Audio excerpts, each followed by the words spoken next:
Բարև ձեզ սիրելի բարեկամներ, եթերում է Անտապանի քննարկում հաղորդաշարն է եւ այսօր մենք զրուցելու ենք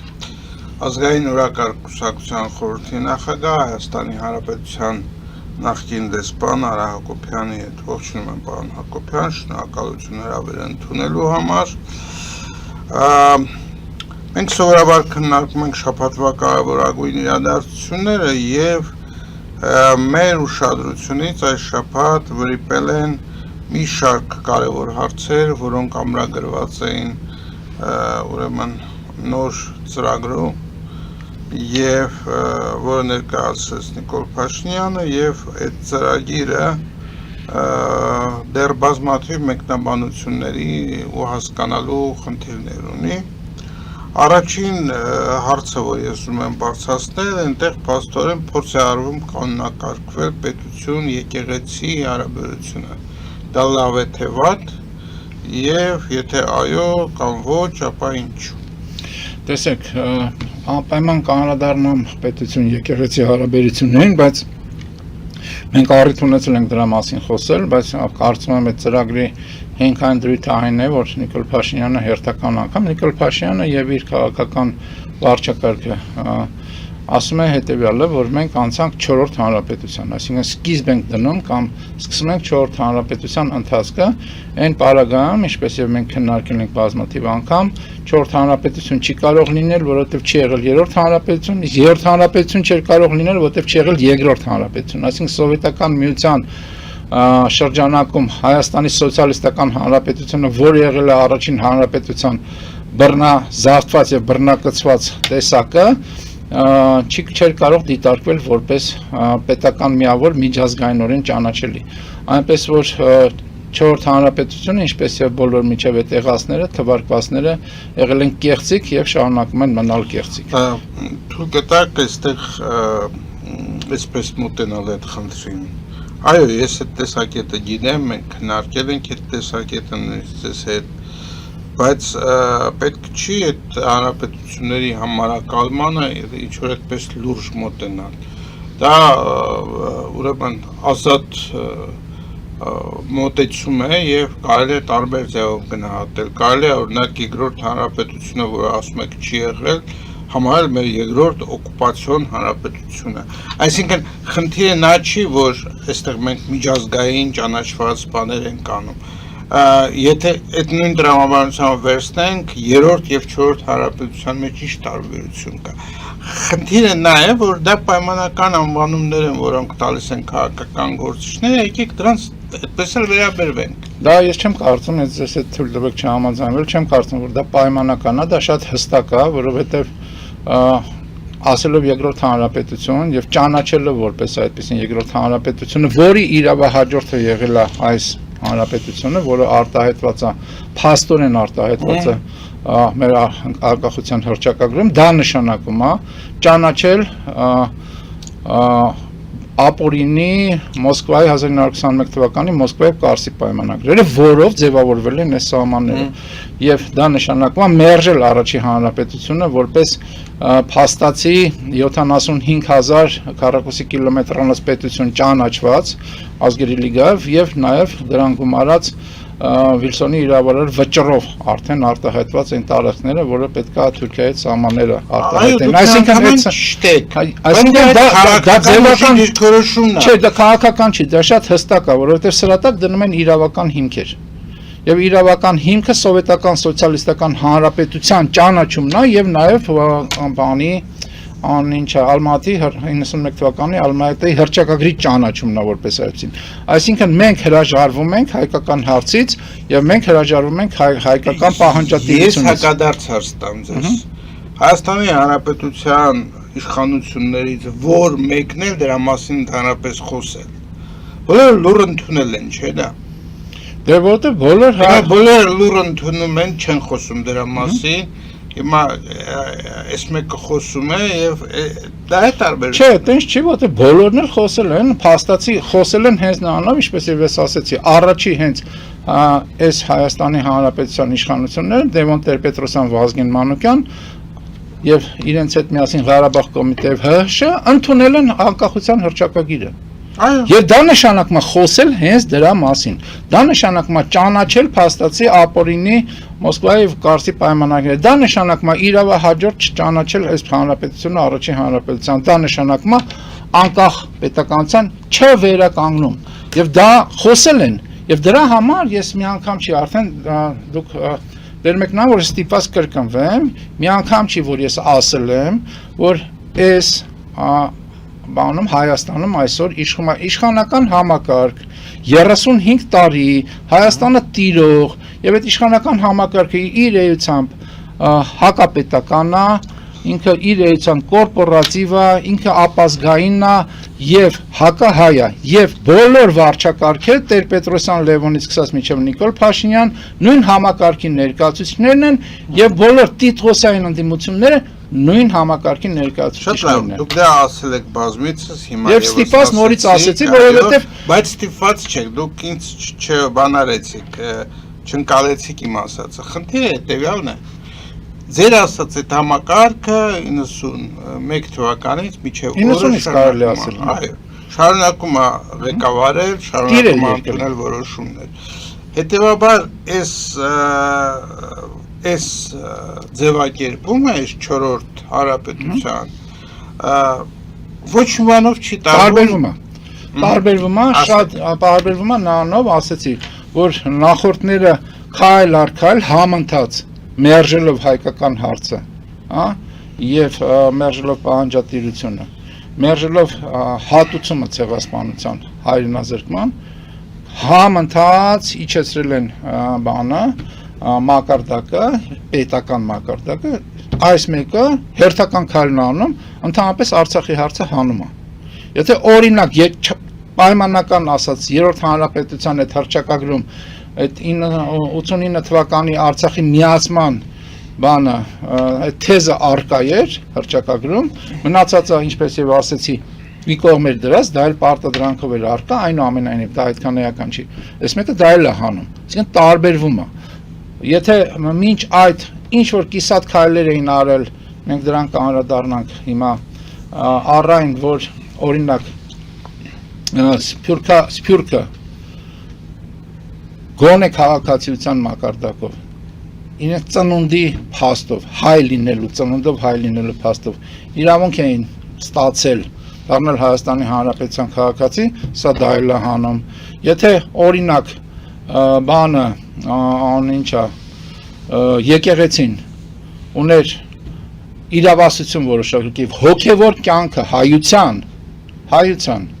հոգևոր կյանքը կառավարելու, սա դա էլ է հանում։ Եվ տենց շարունակ, այսինքն եւ դա պատահական չի։ Դա այն նախորդների համընթաց զարգացումն է բացասական նշանով։ Եվ մյուս ճակերտներում հանրապետությունը 5-րդ ասենք սենց արդեն լինելու է ոչ հայկական։ Այսինքն հայությունը դուրս է մղվելու, որտեղ այս ամենի նպատակը հայկական պետականության տապալումն է եւ հայկականության դուրս մղումն է տարածաշրջանից։ Այնպես որ տարբերությունները կան, տարբերությունները բացասական են, այնպես չի որ նախորդը ավելի լավն էր։ Բայց նախորդում դրա նախորդից ինչ որ մի բան եկել էր, հետո դա էլ է համում, հետո դա էլ եւ դա օրինաչափ է, դա եմ ուզում ասել, որտեղ այն համակարգը որ տիրում է Հայաստանում, դա օտարի շահերի սպասարկու համակարգը եւ հակահայ։ Հիմա կարող ենք արդեն անցնել մանրամասներ։ Անցնենք եկեղեցին։ Ինչ է ուզում անի Փաշինյանը։ Ես դրա մասին առիթ ունեցել ենք մենք իրար հետ քննարկել։ Փաշինյանը ուզում է հայոց եկեղեցին դարձնել Հայաստանի եկեղեցի։ Ինչա դա նշանակում։ Դա նշանակում է, որ եկեղեցին, որը հայության հոգևոր կենտրոնն էր, Էշմիածինը, որը հայության հոգևոր կենտրոնն է, դառնում է Հայաստանի ապրող քաղաքացիների հայ կամ եւ կարող է եւ ոչ հայ եկեղեցի եւ զորությունը եկեղեցու ուզում է Փաշինյանը անպայման ուզում է իր վարչակարգի կողմից կառավարելի լինի։ Դա կարծում եմ այդ իմացած տրամաբանության մեջ, անկման տրամաբանության մեջ կարևոր քայլ է հայության եւ հայկականության տապալման տեսակետից եւ Նիկոլ Փաշինյանը տեսնում է, որ հայ առաքելական եկեղեցին եւ ինքը դա շատ լավ հասկանում է, որ հայ առաքելական եկեղեցին միակ եւ եզակի այսօր պահպանված հոգևոր եւ ազգային կառույցն է, եւ պետք է այդ կառույցն էլ տապալել, այդ կառույցն էլ կազմակերպել ներսից ու ծածնել, այլասերել, որպեսզի արդեն հակահայկականությունը ավելի հեշտ տիրի այս հայկական բարձրավանդակի այս մնացած հատվածում, որը հայերով է բնակված։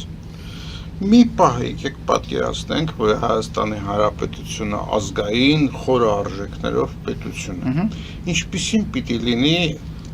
պետության եւ եկեղեցու հարաբերությունը։ Այնքան լավ հարց եք տալիս, չեք պատկերացնում, որովհետեւ դա կարևորագույն հարց է պետության կառավարման, պետականության արդյունավետ լինելու եւ պետության կառավարման տեսակետից։ Ես էլի քննարկել ենք մենք այդ հարցերը, ես ասել եմ հետեւյալը, որ այսօր աշխարհում տիրող զարգացման գործընթացները ցույց են տալիս, որ այն պետություններն են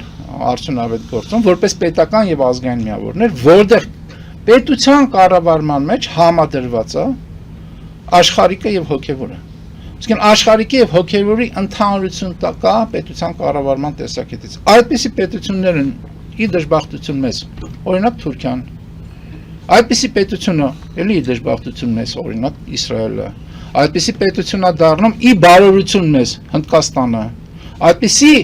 լուրջ շարժումներ կան արևմուտքում, էլի ի բարօրություն մեզ, որովհետեւ ենթանենք սկսենք ԱՄՆ-ից, վերջացնենք Եվրոմիության տարբեր առանձին վերսած երկրներով, ձախ լիբերալիզմից, գլոբալիզմից անցում է կատարվում, ասենք ասենք, աճ պահպանողականություն, որտեղ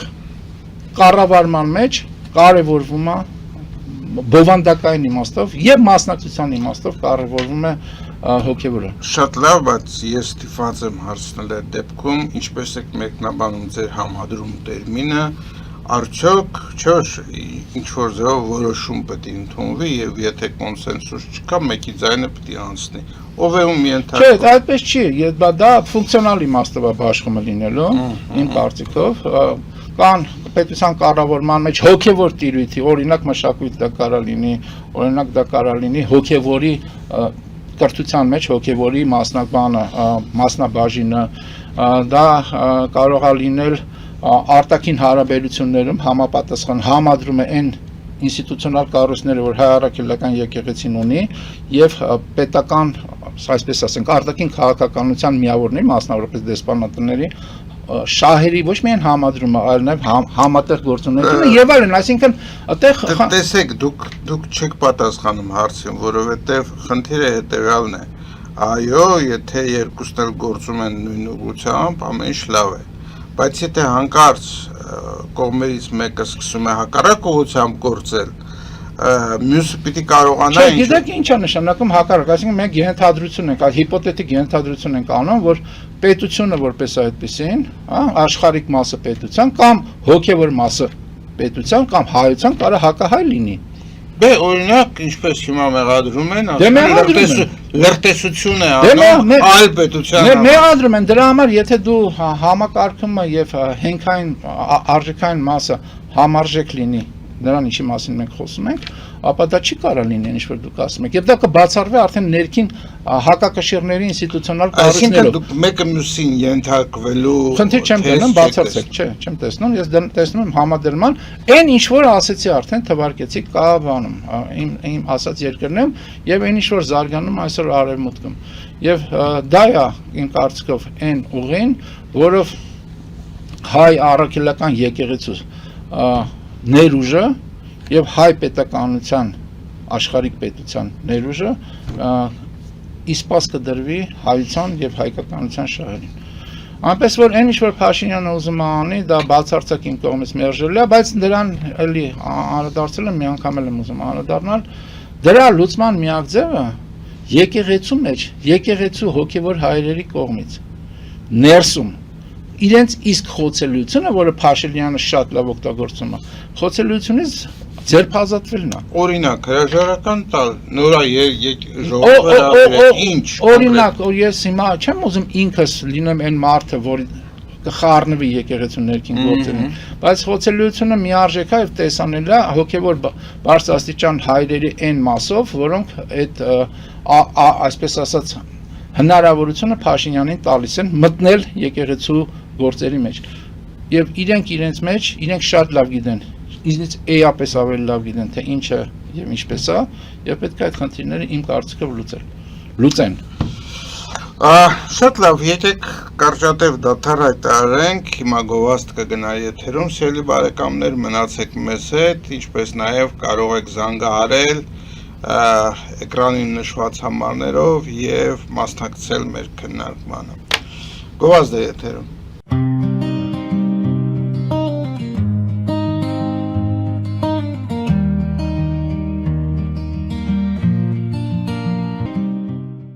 Ֆելիչե ժամանակակից ատամնաբուժական կլինիկա։ Այստեղ հարմարավետությունն ու խնամքն առաջնային են։ Այստեղ կիրառվում են ատամնաբուժական ամենաժամանակակից տեխնոլոգիաներ, ճշգրիտ ախտորոշում, արդյունավետ բուժում, նուրբ փորձառություն եւ անհատական մոտեցում։ Սկսած սովորական մանրուքներից մինչև առաջադեմ ընթացակարգեր, այստեղ դուք գտնվում եք բարձր որակավորում ունեցող եւ փորձառու ատամնաբուժական մասնագետների ձեռքերում։ Մեր բարեկամական եւ հյուրընկալ անձնակազմն այստեղ է յուրաքանչյուր այցը հաճելի դարձնելու համար։ Ֆելիչե, ձեր առողջ եւ ամենաերջանիկ շպիտը սկսվում է այստեղից։ Եկեք եւ բացահայտեք նորարարության, փորձագիտության եւ կարեկցանքի կատարյալ համադրությունը։ Երևան Փոստը Գրանադայի ուզում տեղեկացնում է։ Դրամական փոխանցումներ 1%-ով։ Օդանավով 1 փաունդը 2.99։ Նավով ուղարկեք 1 արկղ, երկրորդ արկղը անվճար։ Ավտոմեքենաների փոխադրում անհավատալի արժեքներով։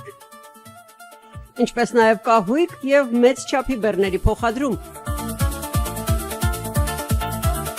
Ոճը թանկ պիտակից չի սկսվում, այն սկսվում է ճիշտ ընտրությունից։ Jackpot Clothing Store, հագուստ տղամարդկանց, կանանց եւ երեխաների համար, առօրյա դասական հարմարավետ ու նորաձև ընտրություն, ամբողջ ընտանիքի համար, մի խանութ, տարբեր սերունդներ, հարյուրավոր ընտրություն։ Խանութում ներկայացված են նաև հանրահայտ Gava ֆիրմայի հագուստներն ու կոշիկները։ 1135 North Pacific Avenue, Jackpot Clothing Store, երբ լավ գնումը իսկապես jackpot է։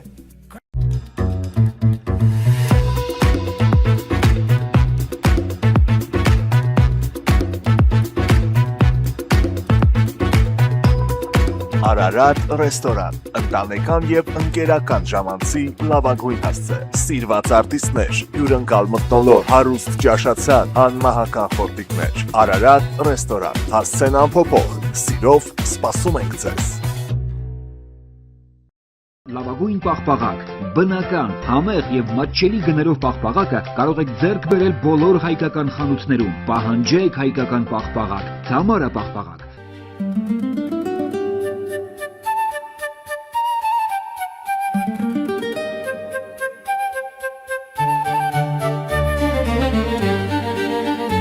Նոյան տապան տպարան, Նոյան տապան հրատարակչություն, շարվածքից մինչև տպագրում, զանգահարեք, գրեք, այցելեք, միասին պատրաստենք ձեր գիրքը, ամսագիրը կամ թերթը, որտեղ նշվելու է, տպագրված է Նոյան տապանում։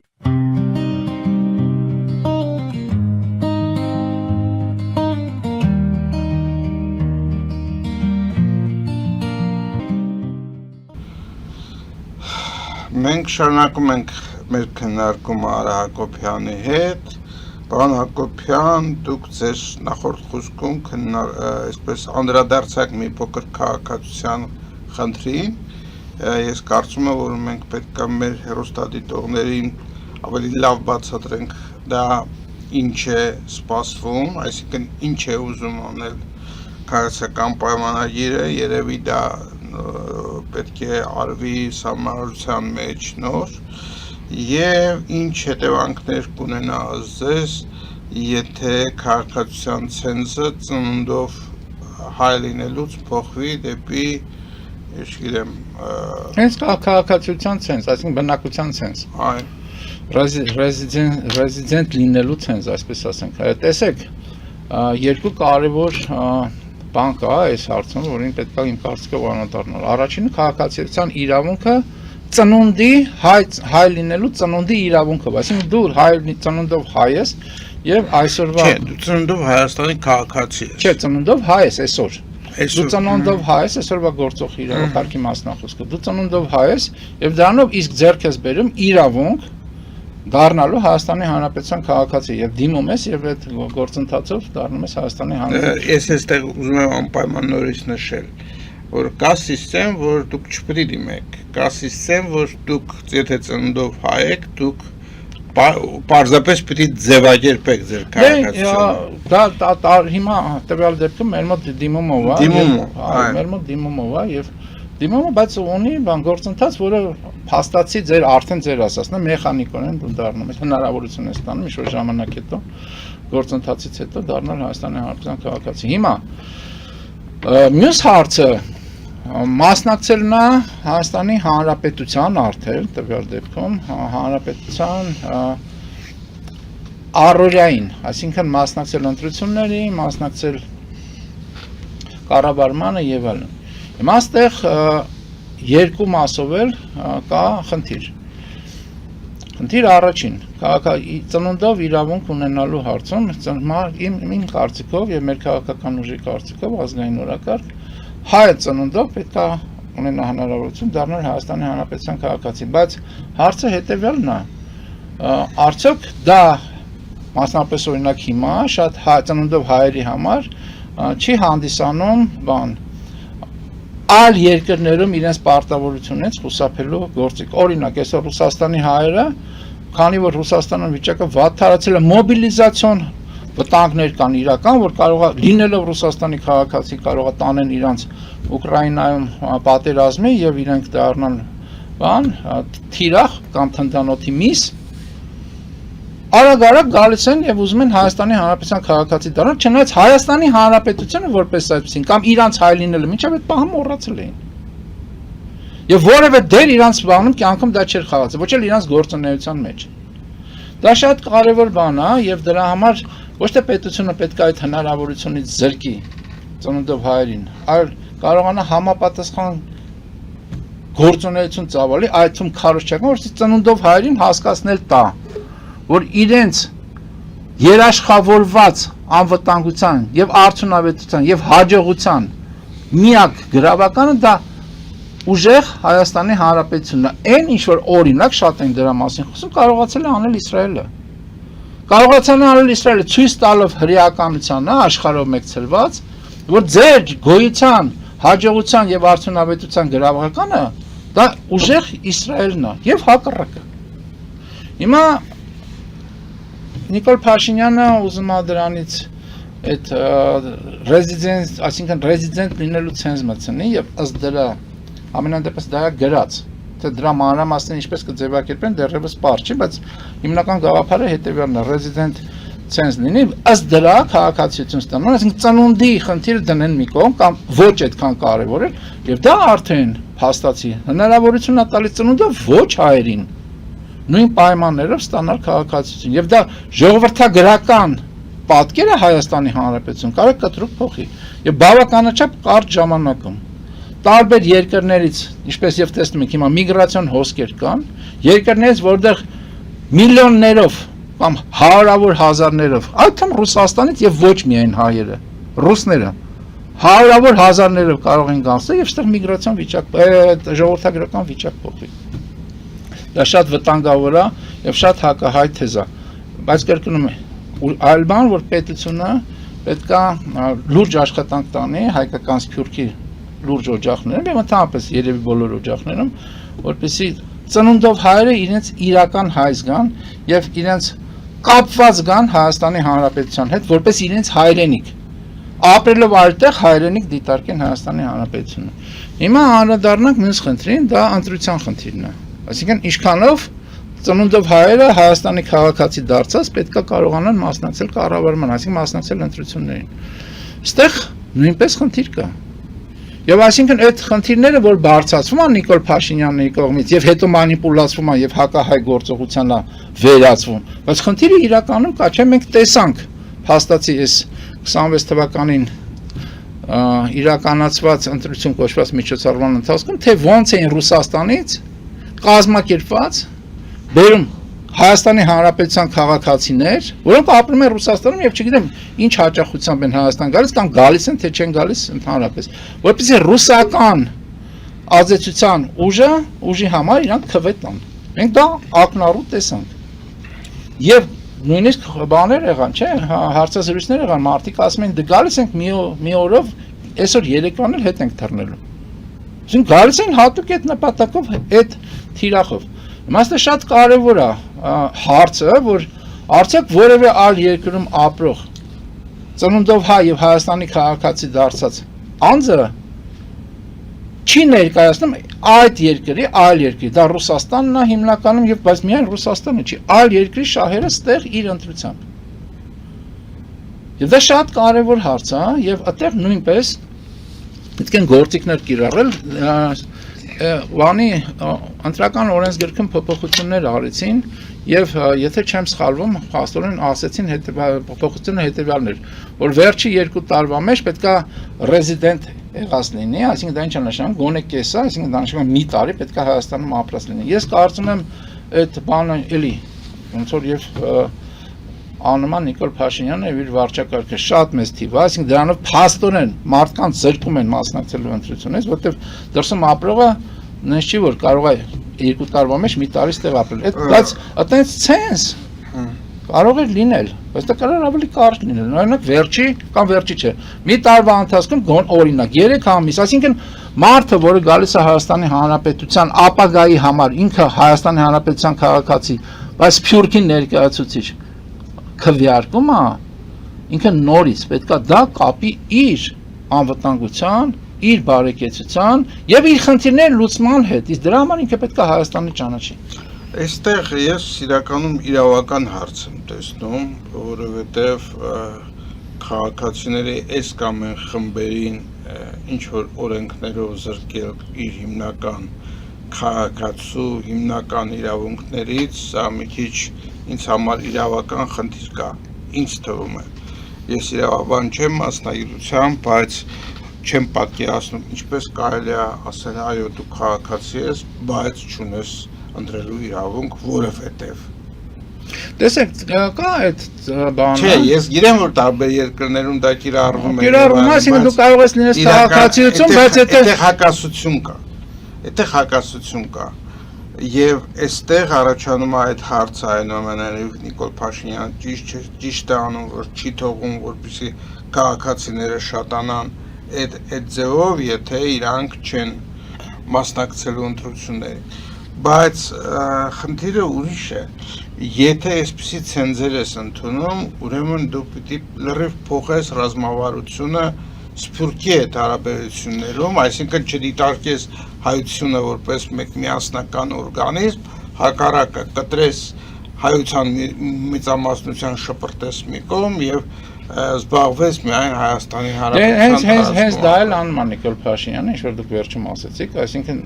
նախորդ հարցի քննարկման ժամանակ եկեղեցու հետ կապված դա նույն բանն է, այսինքն Սփյուռք Հայաստան հետ խզումը, որը կա, բայց այդ խզումը խորացնում է փոխանակ հակառակ արվի փոխվի ընդհանրական դարձնել եւ հայության ընդհանրական խնդիրները լուծել, բացարձակ Նիկոլ Փաշինյանը մի անգամ չի որ ասել է, որ ես եւ այսինքն իր վարչակարգը Հայաստանի պատասխանատուն է, ոչ թե հայության։ Դա մի հարց եւ երկրորդ հարցը հետեւյալն է։ Տեսեք, դու քաղաքացի կարող ես լինել ընտրելու եւ ընտրվելու իրավունք չունենալով, բայց նորմալ կլինի, որպեսզի դու ընտրելու եւ ընտրվելու իրավունք ունենաս, բայց դա պետք է նաեւ նորմալ լինի այն համատեքստում, որ դու պետք է ասոցացվես Հայաստանի Հանրապետության հետ։ Այսինքն քու համար հայ, որպես եւ Հայաստանի Հանրապետության քաղաքացի Սփյուռքում բնակվող Հայաստանի Հանրապետությունը եւ հայության շահերը ազգային եւ պետական պետք է առաջնահերթ դառնան։ Պետք է առաջ ոչ թե օրինակ Ռուսաստանի նմանատիպ շահերը, ոչ թե օրինակ ԱՄՆ-ի նմանատիպ շահերը, այսինքն դա շատ կարևոր բան է, հակառակ պարագայում կա ռիսկը, որ դու քվեարկելով Հայաստանում կքվեարկես ԱՄՆ-ի կամ Ռուսաստանի կամ չգիտեմ Ուզբեկստանի ազգային եւ պետական շահերի համար։ Որոշակի ազդեցության ներքո ոնց որ եղավ այս 26 թվականի միջոցառմանը։ Եվ այդ հիմք ընդունելով Հայաստանի Հանրապետությունը դեռ կարծեմ Քոչարյանի ժամանակվանից արգելեց Հայաստանի Հանրապետության քաղաքացիների ընտրության իրավունքը, եթե նրանք գտնվում են Սփյուռքում, ոչ թե ապրում են նույնիսկ, այլ գտնվում են այդ ժամանակ Սփյուռքում, աշխատանքի բերումով, ես չգիտեմ ինչ բերումով եւ շատ սահմանափակ թվով մարդկանց կարծեմ դեսպանատներ, հյուպատոսություններ եւ այլն Նրանք ովքեր գործողված են պետության կողմից։ հա դա դառնում է այդպիսի բան եւ ինչ է ստացվում ինչու դա եղավ Դե ասեմ ես որովհետեւ կա նորից դուք էլի ստիպում եք ես գնամ հետ իրեփ դուք անդադ Ռուսաստանի օրինակն եք բերում ես ուզում եմ Ամերիկայի Միացյալ օրինակ Ես Ռուսաստանի օրինակը հիմա չեմ բերի ես կբերեմ այլ օրինակ օրինակը հետեւյալն է ոչ թե օրինակալ դուք հարցում եք ինչու է դա այդպես արվել ես այդ հարցին եմ ձեր ուզում պատասխանել որովհետեւ դա է իմ կարծիքով կարևորը Ընտրությունները որպես այդպեսին պետքա կառավարելի միջոցառումը ընտրություն կոչվող պետքա կառավարելի լինի գործող իշխանական համակարգի եւ իշխանական վարչակարգի կողմից եւ դա հեշտ է անել երբ որ ընտրությունը իրականացվում է այն տարածքում որ անմիջական վերահսկողության դուք մոռացաք ավելացնել ոչ նորմալ կամ բռնապետական խոսում ենք Հայաստանի մասին չէ մենք խոսում ենք Հայաստանի մասին բայց մենք խոսում ենք Հայաստանի տեսլականների մասին եւս Չէ, ես խոսում եմ դուք հարց տվեցիք, ասեք կոնկրետ հարց տվեցիք, կոնկրետ հարցն եմ պատասխանում, ասել եք Քոչարյանը խիարեց, հիմա Նիկոլ Փաշինյանը ինչ է անում, այդ դրա համար։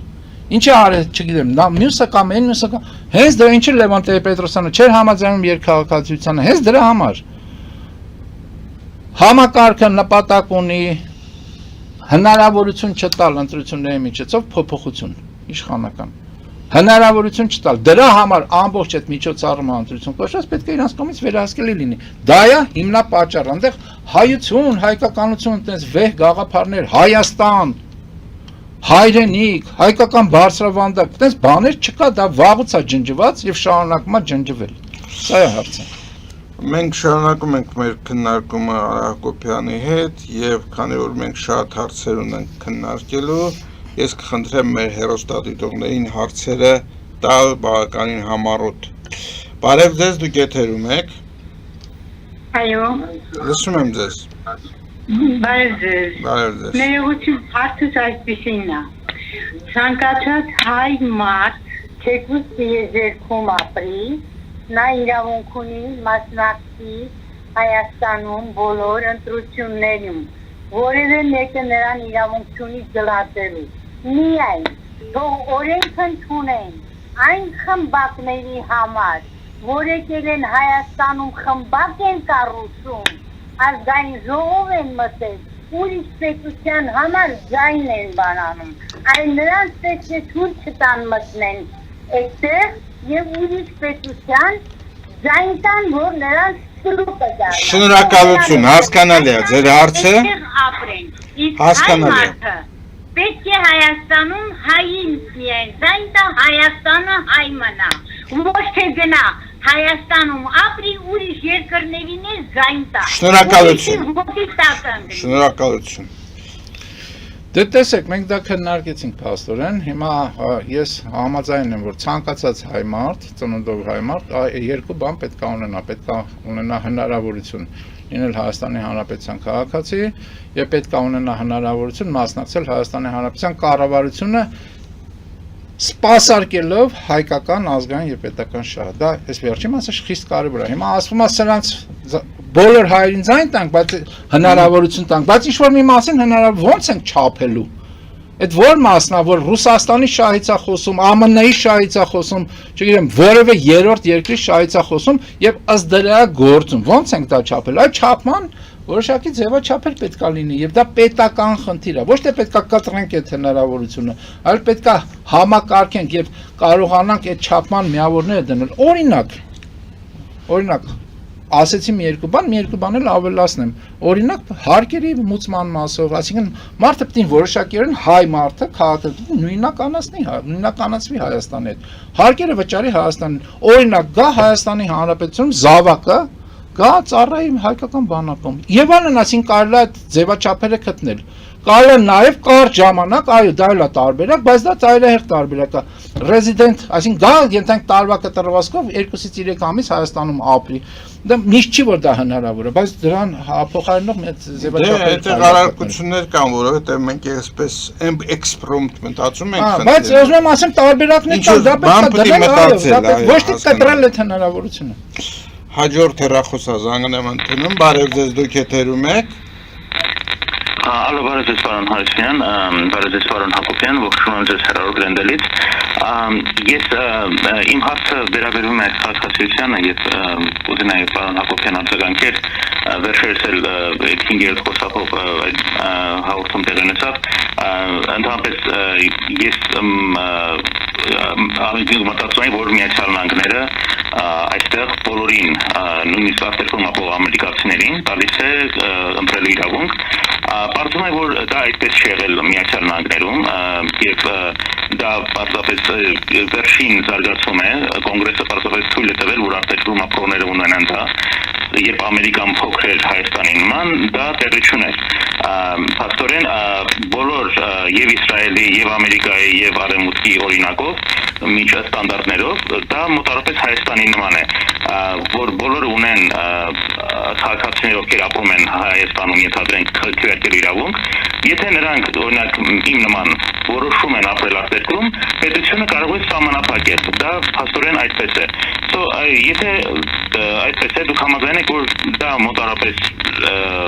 խելամիտ մոտեցում է Իսրայելում օրինակ պետք է կոնկրետ լինեք այդտեղ որպեսզի քվեարկեք ենթադրենք Հայաստանում որոշ չափով ապրեք Փաստորեն լուծումը այստեղ այն է որ Հայաստանի ժողովուրդը պետք է այնպես կազմակերպի պետությունը, կառավարությունը, համակարգը, որ մենք սփյուռք հայերս ազատ զգանք ապրելու Հայաստանում, ոչ թե մտածենք, որ կարող է մի խոսքի համար բռնեն, եւ նաեւ ինֆորմացիոն այդ բարիերը չլինի Սփյուռքի եւ Հայաստանի միջեւ, որպեսզի մենք էլ մեր փորձով այստեղից կարողանանք նաեւ որոշ չափով սովորեցնել կամ հասկացնել Հայաստանի ժողովրդին, թե ինչպես են արևմուտքում կամ արտարգացած երկրներում կառուցում քաղաքակիրթ համակարգ, որպեսզի դուք էլ դրանից օգտվեք, բայց հիմնական շեշտը այն է, որ Հայաստանը դառնա այնպիսի երկիր, որ Սփյուռքահայը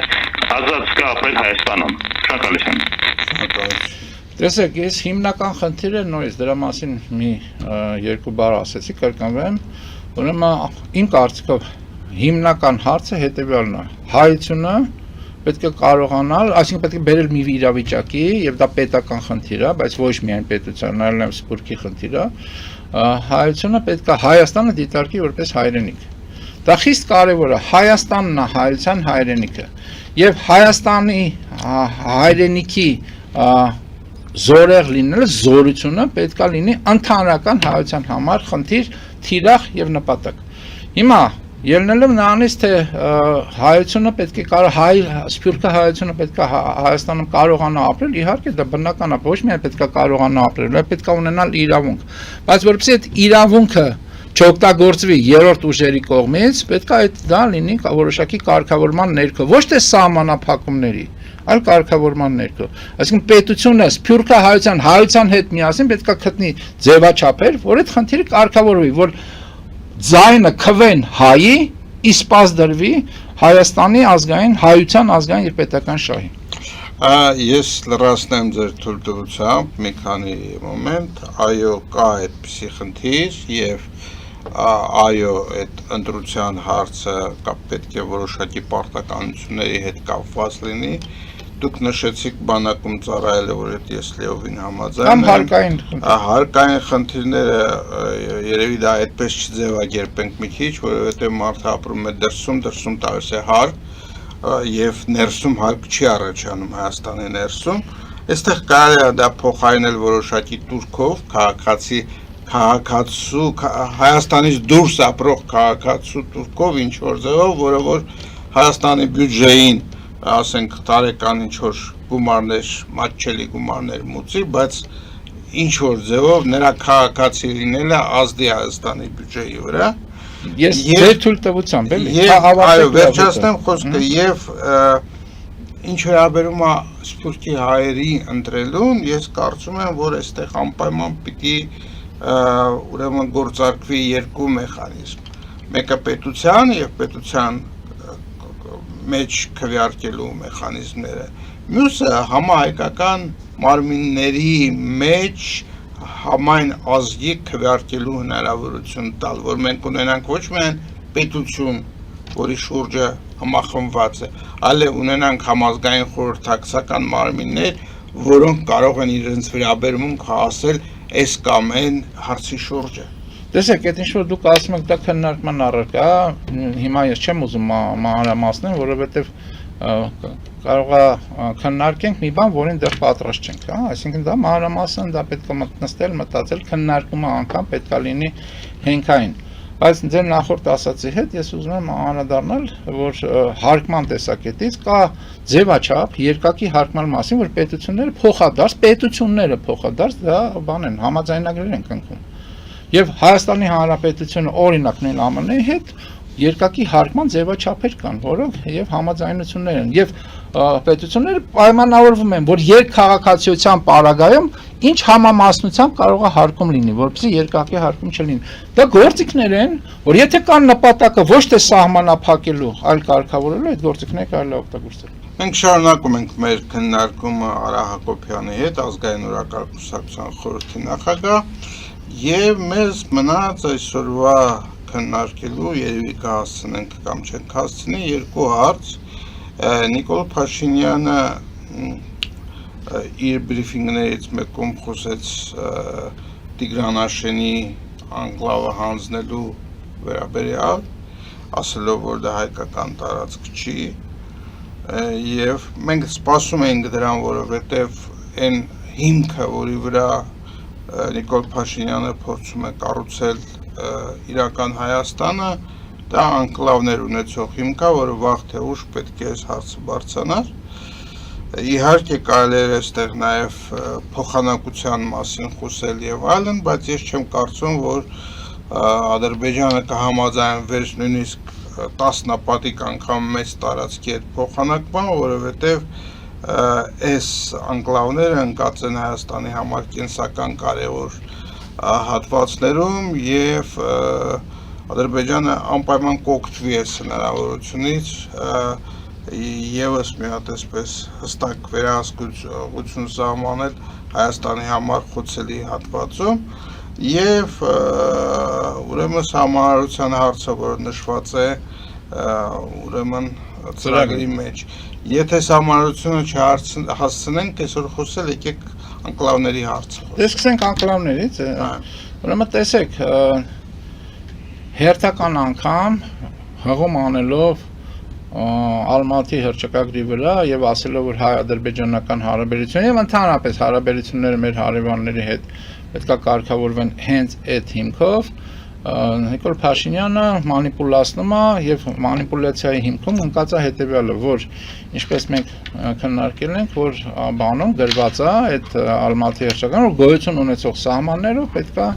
ճանաչվեն, բայց գոյություն ունեցող միջազգային սահմաններ Սովետական միության մեջ ներքին միջազգային սահմաններ չեն եղել, այսինքն գոյություն ունեցող սահմաններ չեն եղել բառերով ասել, որովհետև Սովետական միության վարչական սահմաններ չեն կարող լինել գոյություն ունեցող միջազգային սահմաններ։ Որտեղից է թեզը անընդհատ օգտագործվում է դա։ Այնտեղ գրված է գոյություն ունեցող սահմաններ, եւ դժվար է ասել ինչ են նկատում ունեցել։ Դժվար չի, եթե դա միջազգային իրավունքի նորմերի համատեքստում ես նայում այդ փաստաթուղթը, դա գոյություն ունեցող սահմաններ, ասում միջազգային ճանաչված գոյություն ունեցող սահմաններ։ Գոյություն ունեցող սահմաններ չկան եւ հենց դա էլ մանիպուլացվում է, այսինքն այդ ձեր ասած թվացial անորոշությունը մանիպուլացվում է, որ ասված է, որ վարչականը պիտի դառնա պետական, տենց բան ընդհանրապես չկա ասված, ու չի կարող լինել ասված։ Հիմա բայց դրանից ելնելով, իսկ ի՞նչ է նշանակում, դա էլ մի հատ կարճ ասեմ, ինչ էր նշանակում Սովետական միության վարչական սահմանները։ Այս ժամանակի ընթացքում վարչական սահմանները, չգիտեմ,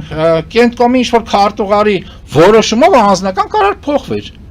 Ինչ որ մի կտորը տայնես, ինչ կողմին են միս կտորը տայնեն, միս կողմից ամենահայտնի դրա այդ դեպքերից մեկը հայության հետ կապված, որ որոշումով Կահաբյուրը Արցախը տվեցին Ադրբեջանին, չգիտեմ, Նախիջևանը թուրքերի հետ համաձայնությամբ տվեցին Ադրբեջանին, կամ Ղրիմը տվեցին Կենտկոմի քարտուղարի որոշումով կամ Պոլիտբյուրոյի որոշումով տվեցին Ուկրաինը եւ այլն, այսինքն վարչական սահմանների փոփոխություն անընդհատ եղել է։ Հիմա վերջի պահին վարչական սահմանով ամեն ինչ չափում նույն Տիգրան Աշենը քարտեզներ կան Սովետական միության, որ եղել է Հայաստանի մաս, սովետական սոցիալիստական Հայաստանի մաս։ Էլ չեմ ասում, որ Տիգրան Աշենով Արցախով եւ մնացած բոլոր հայկական տարածքներով եղել է Հայաստան առաջին հանրապետության շրջանակում։ Այսինքն այն ինչ որ Նիկոլ Փաշինյանը ասում է, էլեմենտ պարզագույն բան է, պարզունակ, պարզագույններ չէ, պարզունակ մանիպուլյացիա։ Եվ ինքը ասում է հետեւյալը, որ Տիգրանաշենը այլ բառերը ոնց որ ինքն ասում քարքին դա Ադրբեջանի տարածք է եւս երկու այտենց բնակավայրի բան ասում 2 թե 3 որ Ադրբեջանի տարածք է եւ անկլավներ են ինչպես եւ դուք ասացիք մասնավորապես նույն Տիգրանաշենը գտնում է այնպեսի վայրում Հայաստանի այսօրվա Հայաստանի հա այս Նիկոլ Փաշինյանական իրական Հայաստանի հյուսիսը եւ հարավը իրար հետ կապող այդ երակի վրա է Եվ այդտեղ ունենալով ադրբեջանական բնակավայր, որը բնական է, չէ, ունենալու է նաև համապատասխան նպատակներ, հա, ազդեցության գործիքներ, վտանգ է, անվտանգային խնդիր է առաջացնելու, բնական է, չէ՞ դա։ Իսկ Նիկոլ Փաշինյանն ասում է, դե մենք հələ դրա մասին չենք բանակցել, բայց դա ադրբեջանական տարածք է, որովհետև ըստ չգիտեմ որ քարտեզների, ըստ չգիտեմ ինչ բաների Ալմատի հրճակագրի որ դրույթների դա Ադրբեջանն է բարձվում է Արցվաշենն էլ բարձվում է Հայաստանը, Արցվաշենը Հայաստանն է, որը ոչ թե որպես էքսկլավ, որտեղ Արցվաշենը հենց այն տարածքներում է, որ բռնակցվել է Ադրբեջանին։ Այդտեղից Արցվաշենը մնացել է հայկական։ Հիմա Արցվաշենը ինչ են անելու, ոնց են բանակցելու Արցվաշենի փոխանակում են անելու, չեն անելու։ Դա խիստ անորոշ է, Նիկոլ Փաշինյանն ասում է անորոշ է, բայց փաստորեն հետևել որ հայկական տարածքները հերթական անգամ իրավական այսպես կոչված ճակերտներում նորմերի ներքո Նիկոլ Փաշինյանը ուզում է հանձնի թշնամուն։ Սա փաստ է։ Հիմա այդ փաստի շուրջ ինչ բան, ինչ բովանդական քննարկումներ ուզում եք ունենալ։ Կարևոր չի, փաստը հետևյալն է, հերթական հայկական տարածքը տրվում է թղթի եւ գրչի բանով ստորագրությամբ թշնամուն։ Սա է փաստը։ Ալիևը ես դրան անդրադարձել եմ անպայման ուզում եմ նորից անդրադառնալ։ Ալիևը ասում է, անընդհատ ասում, շարունակ ասում, եւ կարծում չի դադարելու ասել։ Ասում է, որ Հայաստանը կապիտուլացված երկիր է։ Եվ օրինակ որպես դրա հիմնավորում, ասում է հետեւյալը, որ առանց ռազմական գործողությամբ թղթով մեզ հանձնեցին հայկական, ինքը հայկական չի ասում, մեզ հանձնեցին տարածքներ, խոսքը գնում է Արցախում եղած տարածքների մասին, որը գրչի ստորագրությամբ հանձնում է։ Այն նույն բանը հիմա է արվում։ Հայաստանը շարունակում է որպես կապիտուլացված երկիր գործել եւ սպասարկել օտարի շահեր տվյալ դեպքում թշնամի Ադրբեջանի։ Ցավոք սրտի մեր ժամանակը մոտենում է ավարտին, մենք չհասցրեցինք ըստ էության քննարկել այս հարցը, համեմատել տարբեր իրավական հնարավորությունների հետ, համեմատել այլ երկրների հետ, մենք դա կանենք մեր հաջորդ հանդիպումներում։ Սիրելի բարեկամներ, ուզում եմ հիշեցնել, որ մեր հյուրն էր ազգային օրակարգ կուսակցության խորհրդի նախագահ, Հայաստանի Հանրապետության նախկին դեսպան Արա Հակոբյանը։ Մաղթում եմ ձեզ ամենայն բարիք եւ մինչեւ նոր հանդիպում։